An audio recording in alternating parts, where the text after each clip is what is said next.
আয়াতুল কুরসি পড়ার উপকারিতা। এক বৃদ্ধ নারী ছিলেন, নাম হালিমা। তিনি খুব গরিব হলেও আল্লাহর ওপর পূর্ণ ভরসা রাখতেন।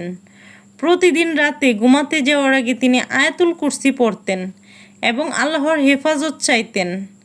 এক রাতে কিছু ডাকাত ঠিক করলো তারা তার ঘরে ঢুকে সব কিছু লুট করবে। গভীর রাতে তারা হালিমার ঘরের কাছে গিয়ে দেখতে পেল ঘরটি যেন আগুনের প্রাচীরে ঘেরা, আর যেন সাদা পোশাক পরা বহু রক্ষী পাহারা দিচ্ছে। তারা ভয় পেয়ে দৌড়ে পালিয়ে গেল।